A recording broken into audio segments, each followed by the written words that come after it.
Okay, my name is Dr. Omatiga Gabriel Achimogo, and I'm the head of imaging at BMC. Okay, thank you for the question. Cancer is a major problem world over, and Nigeria is not exempt. And in the common man's language, cancer is just an abnormal growth of body cells out of control. So if somebody is said to have cancer when part of their body, the cell, the very basic unit that forms the organ, begins to grow out of proportion, out of the normal mechanism that God has put in place. So that is what cancer is. And cancer screening just means ways that we can detect cancers early before they become manifest. So that is what cancer screening is all about. Well, as far as imaging is concerned, there are gamut of tests that are available to us as radiologists to detect cancer, as simple as ultrasound, for instance. Ultrasound can help us detect cancers of the breast in their very, very early stages. We can also do mammo for breast cancer, and CT, computer tomography scan, MRI, X-rays are part of the things that we use to detect cancer in their very, very early stages. Of course, there are other types of equipment in radiology that can also be used to detect cancer, especially those ones that are not visible by other imaging, like the nuclear scans, for instance. So there are gamut of images available to us in the detection of cancer. First off, we usually say that we don't treat images, okay? Which means that the patient must first off present with one or two things, and then before we do examination or test them. So, as I said earlier, there are different ways, there are different modalities that are available to us that will help us to detect cancer. If taking one as example, apart from the laboratory tests that we do, people that have lumps in any part of the body, or even within the body that are not visible to the outside world, we can do ultrasound. Ultrasound can help us, detect some of these cancers early. CT scan can help us detect some of these cancers early. MRI can help us to detect some of these cancers early. So, quick and early testing is one of the, some or all of the equipments that we have mentioned above are the things that will help us, to diagnose cancers. Thank you for that question again. The role of imaging is diverse in cancer detection and care. Imaging helps to detect early cancers.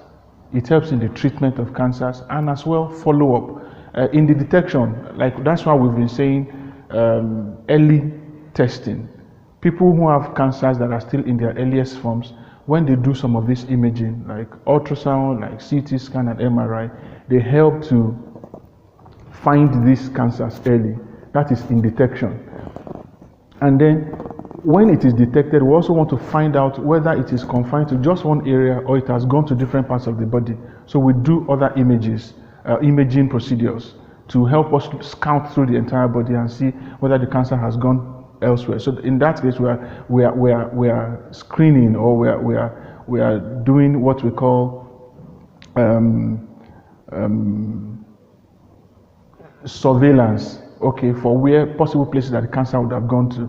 And then after it has been diagnosed, radiology or radiation can also be used in the treatment of cancers, by radiotherapy and all that. And of course, after treatment, you also want to monitor your treatment, whether the treatment you have instituted has worked, and if it has worked, to what extent. So imaging generally can be used to detect cancers, treat cancers, and follow the progress of cancers.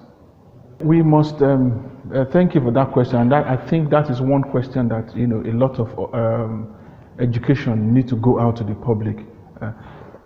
Radiation itself is a risk factor to cancers generally, and when we say radiation and cancer have there's a role that radiation plays in the pathogenesis which means in the pathway that cancers form. X-rays are very high energy radiations, and when they come in contact with body tissues, they cause some changes within them that will now form the, as we defined cancer earlier, that will now cause them to change in an abnormal way and then begin to grow in an abnormal way. But in diagnostics, by which I mean the one we do for diagnosis, the energy of the X-ray is such that it's not capable of causing cancer, or rather, let me put it more succinctly. The radiation that we use in imaging is such that it doesn't put the patient at risk. Now, there are two things that I would say before answering that question again, to say, if you take two people, for instance, two people of the same age, of the same gender, from the same background, and you expose them to radiation from X-ray, radiation from CT, one of them can or may come down with cancer in the next 10 years or 30 years, as the case may be, while the other person is free of cancers. Now, that's one. And then there are certain doses of radiation that if you administer to a person, it will definitely cause cancers.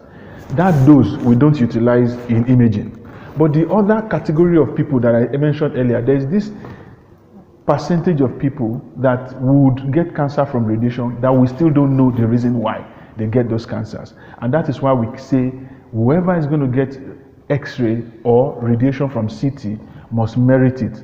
If not just merit it, but the merit must far outweigh the demerit of such procedures. So yes, radiation can cause cancer, but it's not a direct relationship.